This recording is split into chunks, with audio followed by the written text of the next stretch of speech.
नमस्कार साथियों, स्वागत है आपका हमारे YouTube चैनल दृष्टि फॉर ऑल एग्ज़ाम में।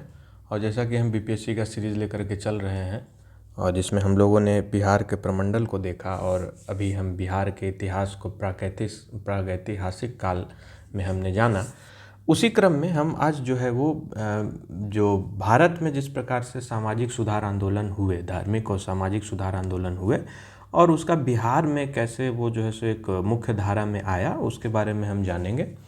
तो जो बिहार में बहुत सारे संप्रदाय निकल के आए, अगर हम छोटे से बड़े संप्रदायों को गिनेंगे तो लगभग 62 ऐसे संप्रदाय थे जिनका उदय हुआ। वो उदय हुआ क्यों? वो उदय इसलिए हुआ क्योंकि ऋग्वैदिक काल में जो था वो जो ऋग्वैदिक काल का जो अंतिम चरण था उसमें सामाजिक कुरीतियाँ आने शुरू हो गई थी और इस कारण से जो था वो अपने अपने विचारों को ले करके और वो ऋग्वैदिक काल का जो विचार था उससे परे अपना एक विचार मत रखा गया और उसी में लगभग 62 ऐसे संप्रदायों का उदय हुआ, जिसमें बुद्ध और जैन ये ऐसे दो संप्रदाय निकल के सामने आए जो आगे चल के एक बहुत ही अपनी मुख्य धारा को विस्तार किया और वो जो है एक धर्म के रूप में जाने जाने लगे। और बुद्ध और जैन धर्म का जो उत्पत्ति है, इसका जो उदय है, वो आपको बिहार में ही देखने को मिलेगा। इस कारण जो है वो बिहार जो है इस इतिहास के क्रम में बहुत ही इम्पोर्टेंट स्थान आ जाता है। तो इसी क्रम में आज हम बौद्ध धर्म के बारे में जानेंगे कि बौद्ध धर्म की उत्पत्ति, इसके संस्थापक कौन थे और फिर गौतम बुद्ध से संबंधित जानकारी को हम प्राप्त करेंगे और बिहार में ये कहाँ कहाँ जो है सो अपना ये स्थान ग्रहण करता है, उस चीज़ के बारे में भी हम लोग जानेंगे। तो सामने आप ये चित्र देख रहे हैं, ये महात्मा बुद्ध का चित्र है और इसी में हम आगे जब बढ़ते हैं तो इसके जो संस्थापक हैं वो आपके गौतम बुद्ध हैं। तो हम यहीं से आपकी शुरुआत करेंगे कि जो हमारे संस्थापक हुए बौद्ध धर्म के, वो हैं गौतम बुद्ध। गौतम बुद्ध, गौतम बुद्ध का जो जन्म स्थान है, इनका जो जन्म स्थान है वो है आपका कपिलवस्तु। कपिलवस्तु है ना, ये लुम्बिनी गांव में है। लुम्बिनी गांव, और ये लुम्बिनी गांव कहाँ है? तो ये नेपाल में है।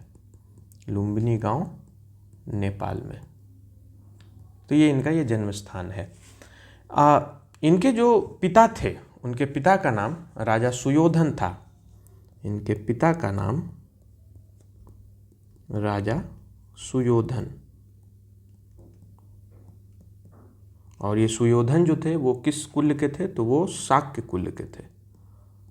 शाक्य कुल है ना। और जो इनकी माता थी, इनकी जो माता थी वो थी महामाया देवी। महामाया देवी, जो गौतम बुद्ध के जन्म के दौरान ही, मतलब प्रसव के होते ही उनकी मृत्यु हो गई थी। वो महामाया देवी थी, है ना। और इनका जो कुल था वो आपका कोलीय कुल था। कोलीय कुल। और ये जो था वो कौशल की राजकुमारी थी। कौशल की राजकुमारी थी ये। तो इनका विवाह हुआ था और उसके बाद फिर जो था वो बुद्ध के माता पिता हुए। कभी कभी कुछ बिहार के स्पेशल, अगर आप बिहार पुलिस या बीएसएससी दे रहे हैं या बीपीएससी, बिहार से संबंधित कोई भी एग्ज़ाम आप दे रहे हैं, तो क्योंकि बिहार में ही इस धर्म की उत्पत्ति और इसका विकास हुआ है, तो आपको छोटे छोटे पॉइंट से भी इससे सवाल आते हैं। जैसे कभी कभी होता क्या है कि गौतम बुद्ध के गोत्र को पूछ लिया जाता है, तो इसलिए हम आपको सारी डिटेल्स यहाँ पे देंगे, वो सारे एग्ज़ाम में आपके लिए इम्पोर्टेंट हो जाएगा। तो उसी को ध्यान में रख करके ये सारे पॉइंट्स आपको दिए जा रहे हैं। तो गौतम बुद्ध का जो गोत्र था वो आपका गौतम था, तो इसी कारण उनका नाम भी गौतम पड़ा है। इनका जो पालन पोषण था वो इनकी मौसी थी प्रजापति गौतमी। पालन पोषण किन्होंने किया? तो वो किया था प्रजापति गौतमी ने। प्रजापति गौतमी। इसके बाद इनका बचपन का जो नाम था वो था सिद्धार्थ। बचपन का नाम जो था वो सिद्धार्थ था। अगर चीनी साहित्य के अनुसार हम देखेंगे तो चीनी साहित्य के अनुसार इनका जो जन्म है, साहित्य के अनुसार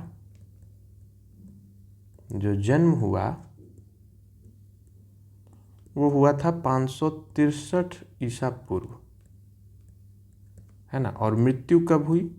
तो मृत्यु हुई थी 483 ईसा पूर्व, है ना। तो अगर आप इसे याद भी करना चाहें तो यहाँ से आपको ऐसे भी याद हो सकता है कि बिहार का अगर हम लेफ़्ट टू राइट डिस्टेंस देखेंगे तो वो भी आपका जो है वो 483 किलोमीटर ही होता है। तो ये कुछ ट्रिक्स हो सकते हैं जिससे आप इस चीज़ को आगे याद कर सकते हैं। खैर, बहरहाल आगे बढ़ते हैं। तो इनकी पत्नी का जो नाम है, इनकी पत्नी का नाम था यशोधरा, यशोधरा। और इनकी जो शादी हुई थी वो 16 वर्ष की उम्र में हुई थी। 16 वर्ष की उम्र में विवाह, मतलब गौतम बुद्ध का जो उम्र था वो उम्र भी पूछता है तो उसको भी ध्यान में रखना है कि 16 वर्ष की उम्र में विवाह हुआ था। तो जब गौतम बुद्ध 16 वर्ष के थे तो उनका विवाह जो था वो यशोधरा के साथ कर दिया गया था। इनका जो पुत्र हुआ, पुत्र का नाम रखा था इन्होंने राहुल। और ये क्यों रखा था? क्योंकि ये कहते थे कि ये बंधन है, तो इस कारण राहुल नाम रखा था। और ये कब हुआ था? जब गौतम बुद्ध का उम्र 29 वर्ष का था, 29 वर्ष की उम्र में। तो ये ध्यान रखना है।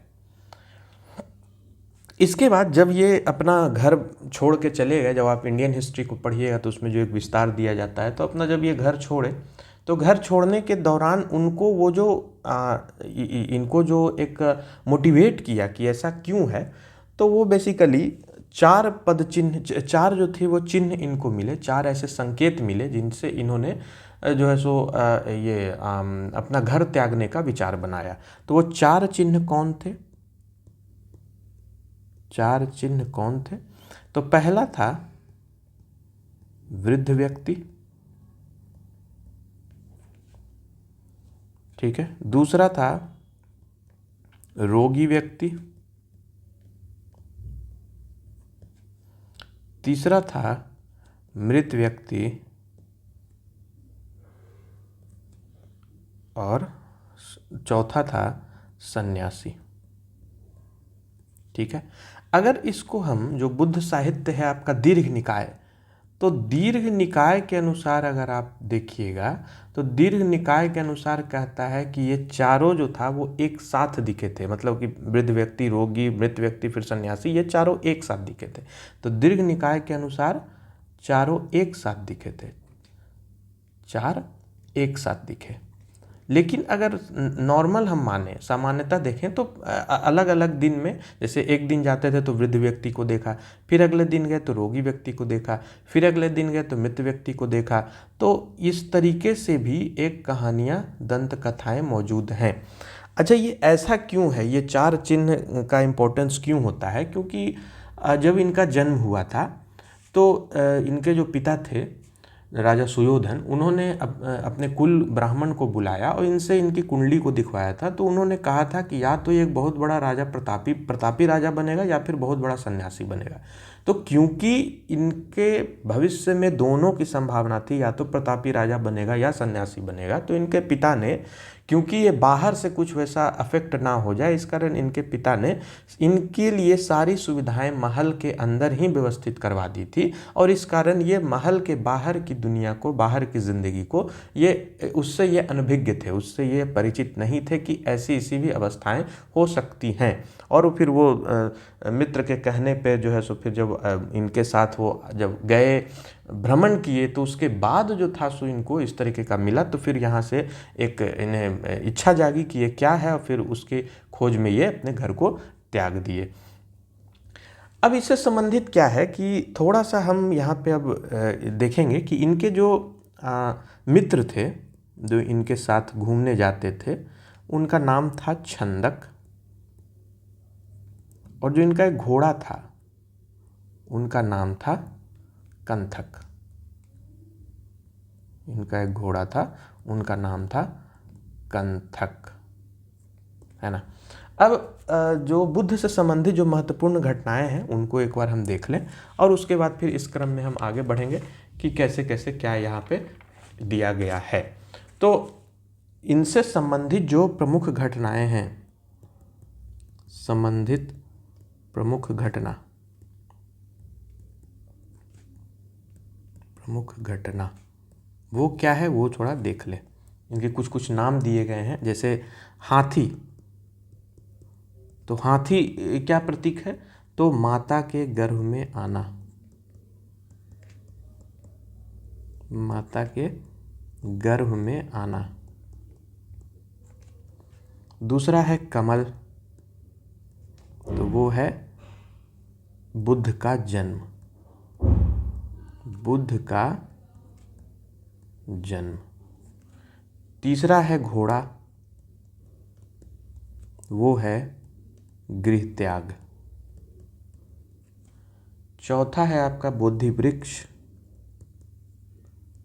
बोधि वृक्ष, तो वो है आपका ज्ञान प्राप्ति, ज्ञान प्राप्ति। फिर है आपका धर्म चक्र, धर्म चक्र, तो वो है आपका प्रथम उपदेश, प्रथम उपदेश। इसके बाद है आपका भूमि स्पर्श, भूमि स्पर्श, तो ये है आपका इंद्रियों पर विजय, साक्षी मान के, पृथ्वी को साक्षी मान करके इनका एक ये भी बैठने का मुद्रा देखा जाता है। तो वो यही माना जाता है कि इंद्रियों पर विजय प्राप्त किया गया था, तो उसके लिए पृथ्वी को इन्होंने साक्षी बनाया था, तो भूमि स्पर्श किया था। एक करवट सोना, एक करवट सोना, तो ये क्या है? ये है आपका महापरिनिर्वाण, महापरिनिर्वाण, है ना। तो ये जो है वो आपको यहाँ पे कुछ घटनाएं हैं जिनको आपको ध्यान में रखना है, और यही जो है सो आपका मूल एक चिन्ह के रूप में जाना जाता है। जैसे अगर जो गृह त्याग की हम बात करेंगे, तो गृह त्याग को ही जो है वो बुद्ध साहित्य के अनुसार जो है वो महाभिनिष्क्रमण कहा गया है। अगर हम गृह त्याग की बात करेंगे तो यही है हमारा महाभिनिष्क्रमण, महाभिनिष्क्रमण, है ना। और धर्मचक्र प्रवर्तन हो गया आपका प्रथम उपदेश, और जो जब मृत्यु होगी तो वो जो है सो महापरिनिर्वाण के रूप में जाना जाएगा। अब बौद्ध धर्म से संबंधित एक चीज़ और है, पूर्णिमा का बहुत महत्व माना जाता है। तो पूर्णिमा का महत्व क्या है? इसमें दो पूर्णिमा को देखा जाता है। एक है आपका वैशाख पूर्णिमा,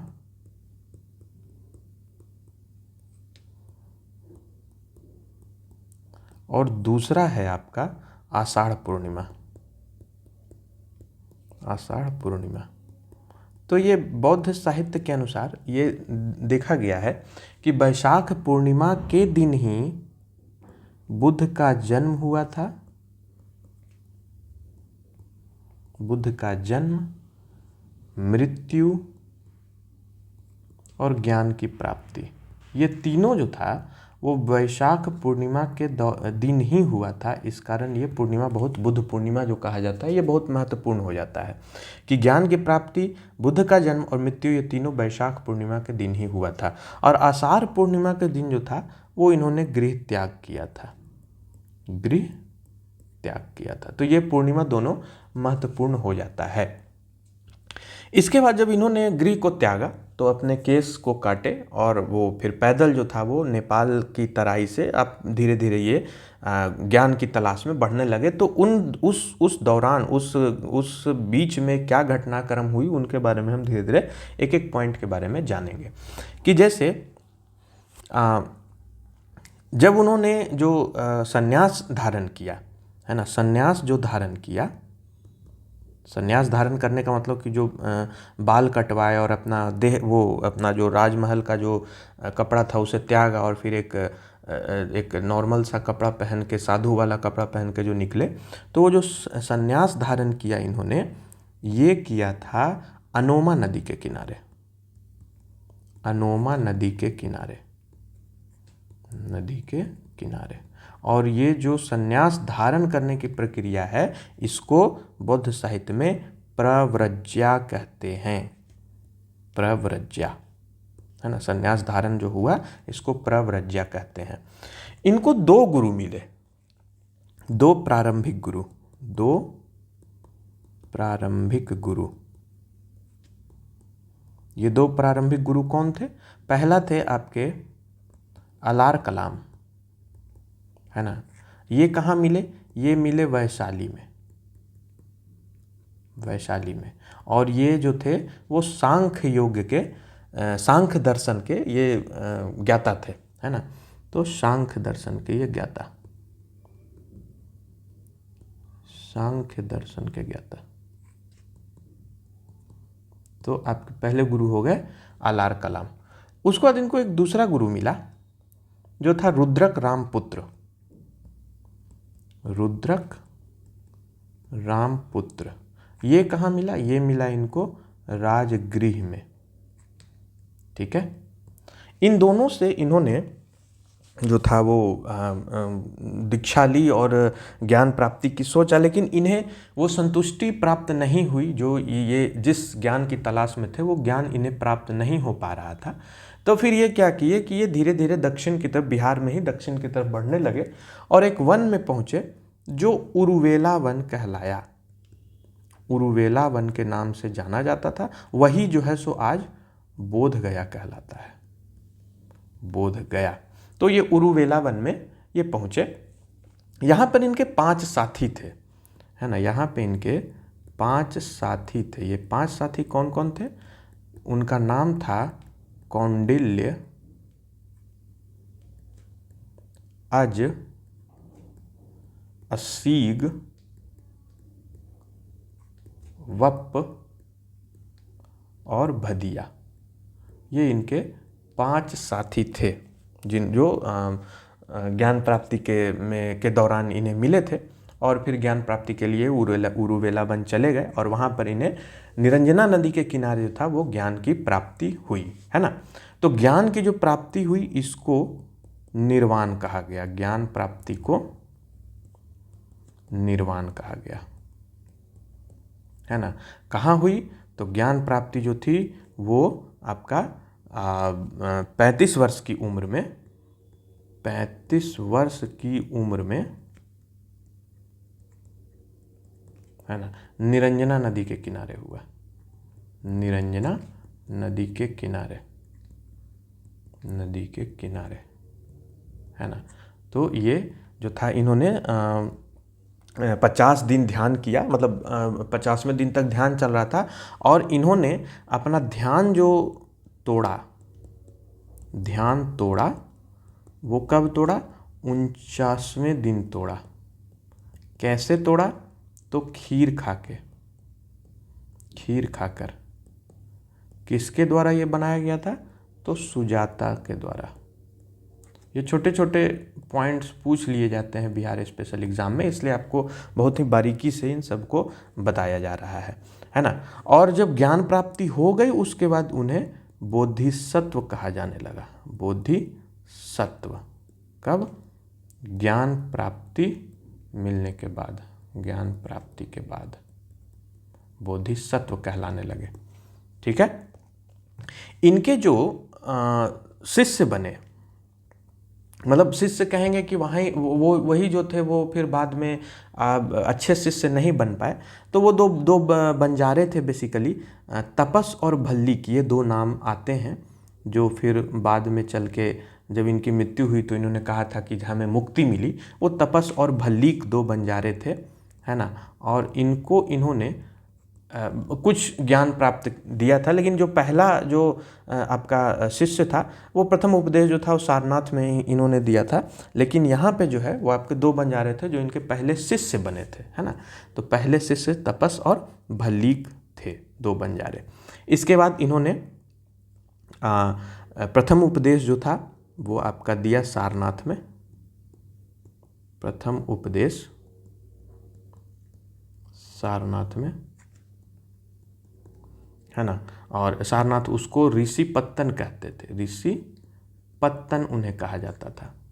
सारनाथ को बौद्ध साहित्य में ऋषिपत्तन पुराना इसका नाम था, है ना। और वहीं पे जो था एक संघ की स्थापना हुई, बौद्ध संघ की स्थापना हुई।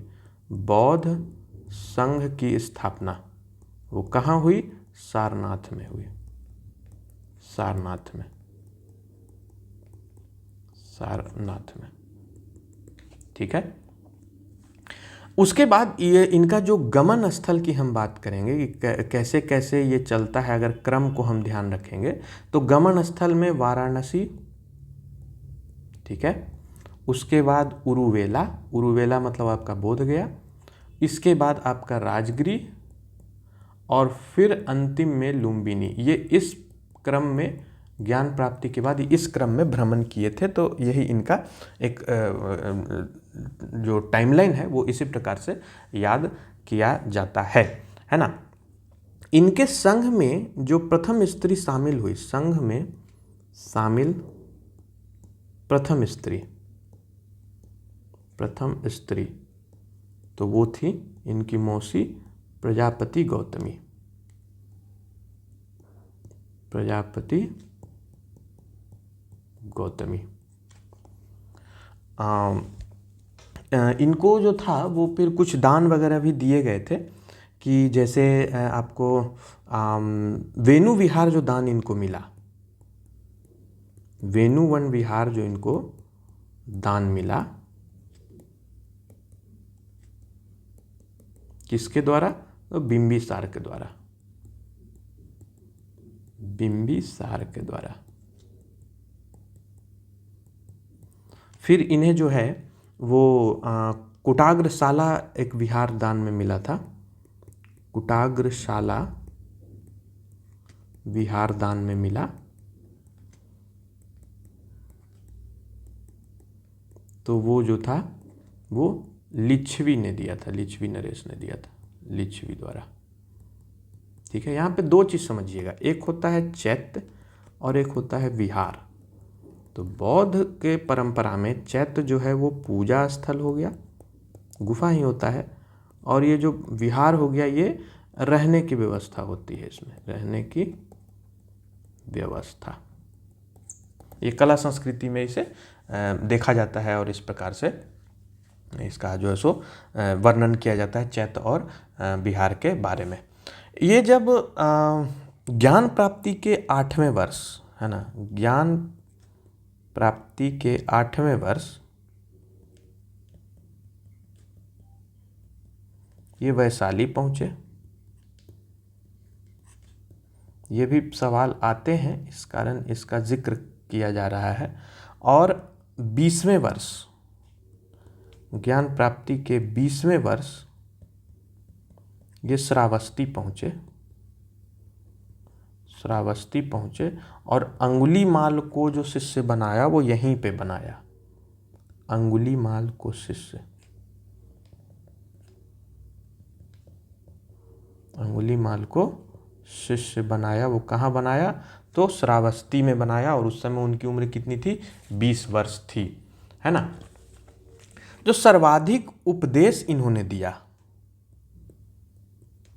सर्वाधिक उपदेश, तो सर्वाधिक उपदेश जो है वो इन्होंने श्रावस्ती में दिया है, श्रावस्ती में। इनकी जो मृत्यु हुई वो कुशीनगर में हुई, कुशीनगर में, है ना, और 80 वर्ष का उम्र था, 80 वर्ष में, ठीक है। और इसके बाद जो है वो इनका जो अंतिम वाक्य था, अंतिम वाक्य वो था अप दीपो भव, यही था इनका अंतिम वाक्य। तो ये भी बिहार के स्पेशल जब क्वेश्चंस आते हैं तो वहाँ पे सवाल जो है सो पूछ दिया जाता है। जब इनकी मृत्यु हुई तो इनके अवशेषों को 8 राजाओं ने अपने अपने हिसाब से अपने अपने शासन क्षेत्र में जो था वो इनके अवशेषों को ले जाकर के स्तूप का निर्माण करवाया। तो ये स्तूप का जो निर्माण कराया वो 8 राजा कौन थे उनके बारे में हम जान लें। तो अस्थि अवशेष के जो अस्थि अवशेष स्तूप राजाओं द्वारा।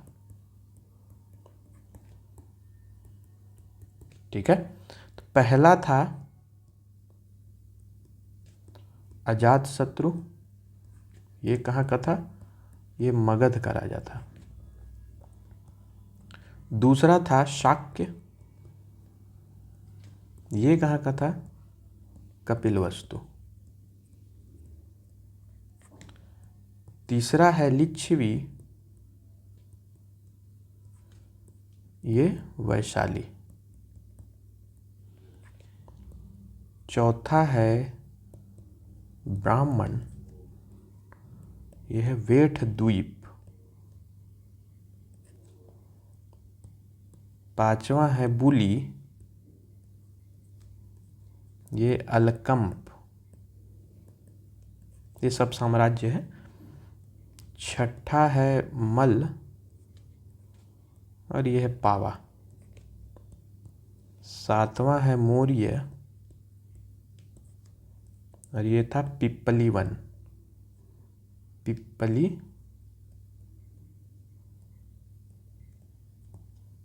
वन। और आठवां है कोलिये, ये है आपका रामगाम। तो ये 8 राजाओं द्वारा स्तूप का निर्माण, अस्थि अवशेषों के द्वारा स्तूप का निर्माण हुआ था। अब बौद्ध धर्म के जो सिद्धांत हैं, उस सिद्धांत के बारे में अब थोड़ा हम जान लें। तो ये जो इनके सिद्धांत हैं, वो सिद्धांत क्या है? सिद्धांत में आपका पहला जो है वो है आपका 4 आर्य सत्य। आर्य सत्य कौन कौन से? सबसे पहला है दुख, दूसरा है दुख समुदाय, तीसरा है दुख निरोध, चौथा है दुख निरोधगामिनी, दुख निरोधगामिनी प्रतिपदा। मतलब ये सत्य है कि दुख है। दुख क्यों होगा? हम अपेक्षा रखेंगे तो दुख होगा। दुख समुदाय, ये भी एक सत्य है कि एक अगर आप दुख देख रहे हैं तो इसके आसपास में भी आप खुद ब खुद अपने आप को उस दुखी के अंतराल में पालेंगे, है ना। और ये फिर दुख निरोध और दुख निरोधगामिनी प्रतिपदा, ये 4 आर्य सत्य हैं। फिर दूसरा सिद्धांत है अष्टांगिक मार्ग।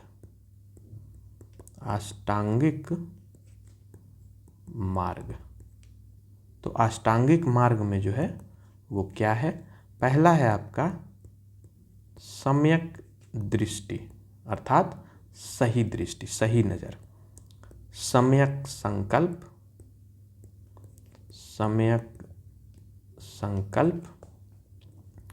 तीसरा है सम्यक वाक्, मतलब सही बोलना। सम्यक कर्मांत, है ना। सम्यक कर्मांत मतलब कर्म आपके अच्छे होने चाहिए। सम्यक आजीव, 5वां हो गया।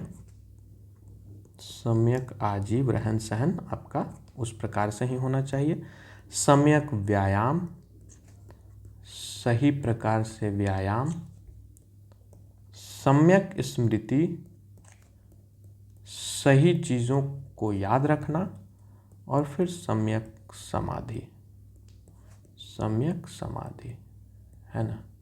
तो सम्यक समाधि, ये आपके 8 जो है वो अष्टांगिक मार्ग हैं जो बौद्ध सिद्धांत के अंतर्गत आपको देखने को मिलते हैं। इसके बाद तीसरा जो सिद्धांत है वो है आपका 10 शील। 10 शील को भी ध्यान रखना है। क्या है? तो 10 शील है आपका, इसे थोड़ा सा समझना पड़ेगा। तीसरा जो आपका है वो है 10 शील। तो 10 शील को समझिए। आपके हैं अहिंसा, अहिंसा। दूसरा है आपका सत्य। तीसरा है आपका अस्तेय। चौथा है आपका अपरिग्रह, और पांचवा है आपका ब्रह्मचर्य का पालन। ब्रह्मचर्य का पालन ये जो था ये सभी के लिए अनिवार्य है। बौद्ध धर्म जो अपना रहे हैं वो सभी के लिए ये 5 शील जो है वो अनिवार्य है। ठीक है। इसके बाद के जो 5 शील हैं, मतलब व्यभिचार नहीं करना,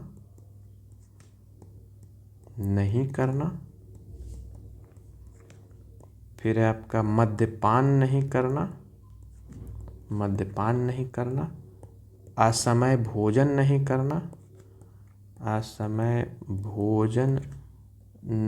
करना, है ना, नाच गाना से बचना,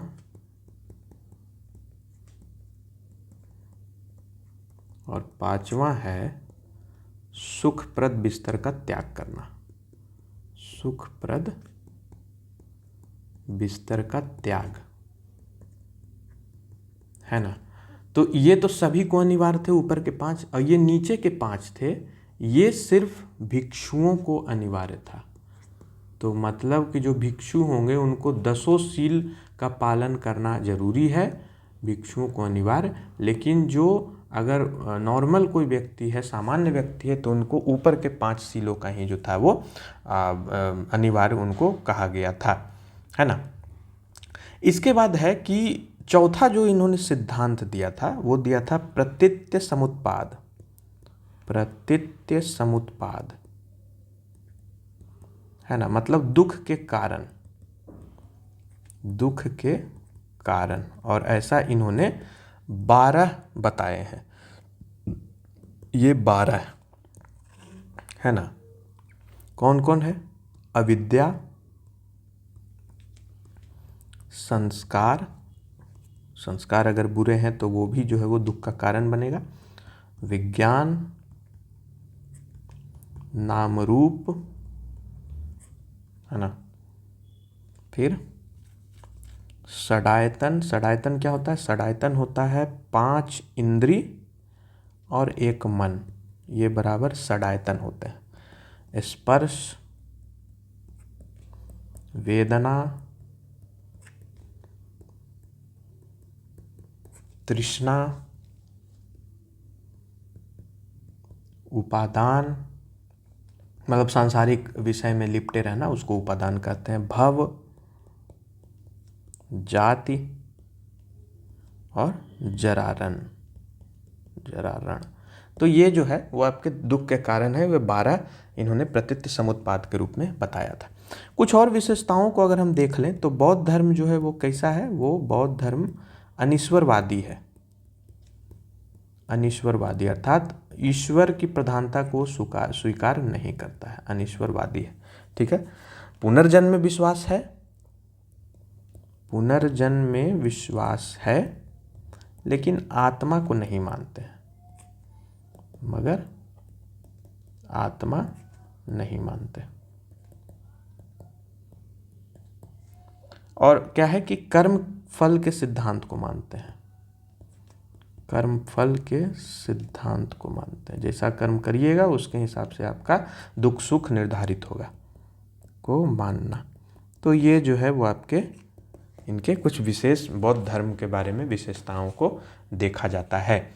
इसके बाद अगर हम फिर बौद्ध संगीति की बात करेंगे, जो बुद्ध के मृत्यु के बाद जो था वो 4 जगहों पे जो था वो संगीति की गई थी, तो उसके बारे में हम थोड़ा देख लेते हैं। तो बौद्ध संगीति, है ना। तो ये तो नॉर्मल आप मॉडर्न इंडिया के हिस्ट्री में भी याद रखते हैं और बिहार के हिस्ट्री में तो बहुत महत्वपूर्ण हो जाता है। तो इसको हम थोड़ा सा देखेंगे कि प्रथम जो संगीति हुई थी वो कब हुई थी? वो 483 ईसा पूर्व हुआ था। ठीक है, मृत्यु के बाद ही। कहाँ हुआ था? राजगृह में हुआ था। उस समय शासक कौन था? वो था अजातशत्रु। संगीति के अध्यक्ष कौन थे? महाकश्यप। और इस समय क्या हुआ था? सूत पितक और विनय पितक का संकलन हुआ था। विनय पितक संकलन, ठीक है, ये हुआ था। दूसरा जब आते हैं हम, तो वो हुआ था आपका 383 ईसा पूर्व। कहाँ हुआ था? वैशाली में। राजा कौन था? कालाशोक, है ना।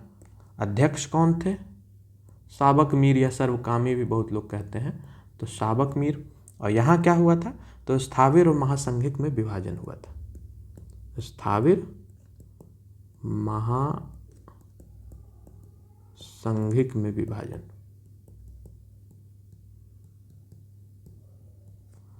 तीसरा, ये 249 ईसा पूर्व हुआ, है ना। कहाँ हुआ? पाटलिपुत्र में हुआ। राजा कौन था? अशोक था, है ना। और अध्यक्ष कौन थे? मोगलीपुत्तिस थे। और यहाँ पे क्या हुआ था? तो अभिधम पितक का संकलन हुआ था। अभिधम पितक का संकलन, ठीक है। इसके बाद जो चौथा है हमारा, वो आपका हुआ था 95 ईस्वी में। कहाँ हुआ था? कुंडलवन, बिहार से बाहर ये एकमात्र ये संगीति है। कहाँ? कुंडलवन कहाँ? कश्मीर, है ना। इस समय राजा कौन था? कनिष्क। और अध्यक्ष कौन थे? वसुमित्र, है ना। और यहाँ पे क्या हुआ था? तो हीनयान महायान विभाजन हुआ था। हीनयान महायान विभाजन, ठीक है। तो ये संगीति हो गए आपके बौद्ध संगीति। जो 4 संगीतियाँ हुई थी उनके बारे में विवरण आपको मिल गया। इसके बाद हम आते हैं बौद्ध साहित्य की, हम बात कर लें। बौद्ध साहित्य, तो बौद्ध साहित्य में जो है वो पहला साहित्य है सूत पितक। सूत पितक, है ना। सूत पितक क्या है? ये बुद्ध का जो शिक्षा है और धर्मोपदेश है उनका संकलन है। किसके द्वारा किया गया था? आनंद ने इसे करवाया था। तो ये क्या है? बुद्ध की शिक्षा का संकलन। बुद्ध की शिक्षा उपदेश का संकलन किसके द्वारा? तो आनंद के द्वारा ये करवाया गया था, ठीक है। इसी के अंतर्गत ही आता है आपका दीर्घ निकाय। जो नाम हम लोग सुनते हैं वो इसी के अंतर्गत आता है, या अष्टांगिक मार्ग का ये वर्णन करता है। फिर आता है मध्यम निकाय। मध्यम निकाय। तीसरा है अंगुत्तर निकाय, जहाँ 16 जनपद की चर्चा की गई है, महाजनपदों की जो चर्चा हुई है। फिर है आपका संयुक्त निकाय। फिर है आपका खुद्दक निकाय, है ना। जो जातक की कहानियां हैं वो इसी में आपको मिलती हैं। जातक की कहानियां वो आपको खुद्दक में ही मिलता है। ये हो गया आपका अष्टांगिक मार्ग वाला। अष्टांगिक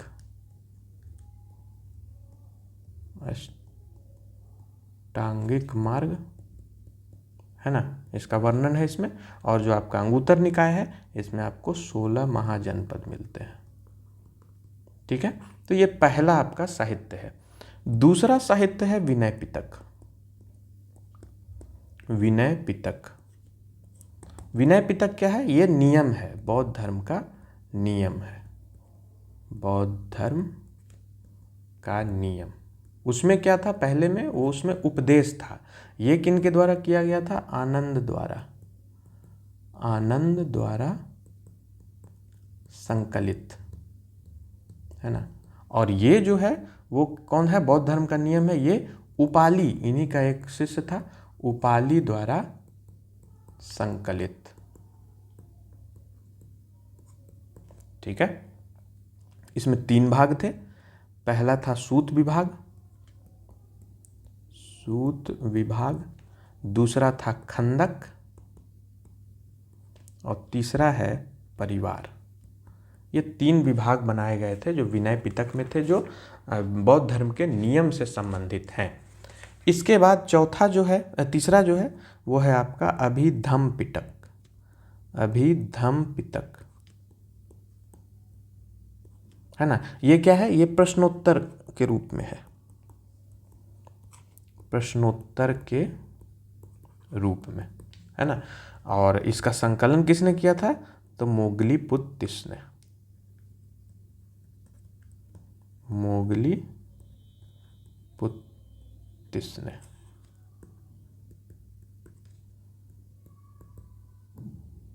संकलित है, ठीक है। तो ये जो है वो आपका अभिधम पिटक है। इसके बाद फिर जो अन्य ग्रंथ आते हैं, है ना, तो उसमें हम अगर और देख लें, अन्य में हम देख लें तो अन्य ग्रंथ में आपका जो है वो यहाँ देखने को मिलेगा, जैसे मिलिंद पन्हो, ये किसके द्वारा है? ये नागसेन के द्वारा लिखा गया है। फिर है आपका अट्टकथाएं,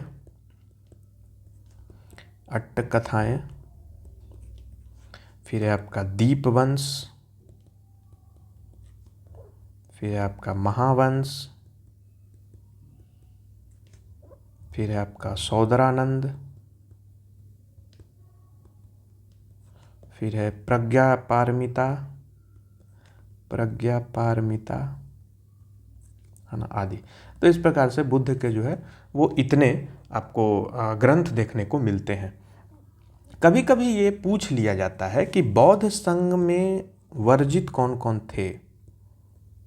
बौद्ध संघ में वर्जित मतलब किनको आने का आदेश नहीं था, क्योंकि जैसे ही जब स्त्री का सबसे पहला हुआ था तो गौतम बुद्ध ने कह दिया था कि ये जो है अगर स्त्री इस संघ में प्रवेश नहीं करती तो यही धर्म जो है वो कुछ हजार साल तक और आगे रहता, लेकिन ये क्योंकि स्त्रियां प्रवेश कर गई हैं तो उनका जो है वो ये धर्म जो है वो पहले ही समाप्त हो जाएगा। ये उनका विचार था, उस समय के समकालीन रूप में देखें तो जो था उनका ये विचार था। तो उसी में जो किन किन लोगों को वर्जित किया गया था उसी में बौद्ध संघ में वर्जित को बताया गया है।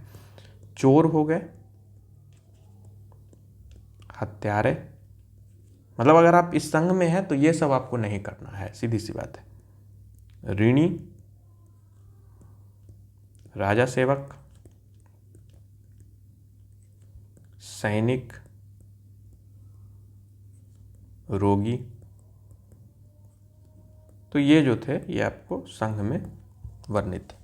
अभी पीछे हम लोगों ने देखा कि स्थाविर और महासंघक की बात हुई गई थी, तो इस पे भी हम थोड़ा देख लें कि जो स्थाविर थे, स्थाविर के प्रवर्तक थे महाकच्चायन, और जो महासंघिक के प्रवर्तक थे वो थे महाकश्यप। ठीक है, तो ये बौद्ध धर्म से संबंधित आपको बिहार में बौद्ध धर्म से संबंधित इतने आपको जानना है। बाकी हम जब मगध साम्राज्य में चलेंगे तो हम बताएंगे कि बौद्ध से संबंधित जो स्थान है, स्थल है, वो इम्पोर्टेंस कहाँ है, वो अलग से हम उसका एक आपको लिस्ट देंगे। तो फिलहाल आपको बौद्ध धर्म से संबंधित जो जानकारी मिलनी चाहिए वो इतना ही है, और इससे जो है सो इससे ज़्यादा आपसे बिहार के एक नंबरी सवाल जो होता है, मतलब वन लाइनर जो सवाल होते हैं उसमें जो है वो आपको ये चीज़ इससे एक्स्ट्रा नहीं मिलेगा। एक चीज़ और यहाँ पे आप जोड़ सकते हैं, त्रिरत्न को। ये त्रिरत्न छूट गया। त्रिरत्न जो है वो बुद्ध के जो 3 रत्न हैं, कौन कौन है? बुद्ध, धम्म और आपका संघ, है ना। जो बुद्धम शरणम गच्छामि, धम्मम शरणम गच्छामि और संघम शरणम गच्छामि जो कहा गया वो यही है। तो ये आपके त्रिरत्न हैं। तो इस प्रकार से आपका बिहार में बौद्ध धर्म की उत्पत्ति, उदय के बारे में हम लोगों ने जानकारी प्राप्त किया, और ये हमारा बौद्ध धर्म से संबंधित यहाँ पर पूरा आपको एक एनालिसिस डिटेल्ड मिल चुका है।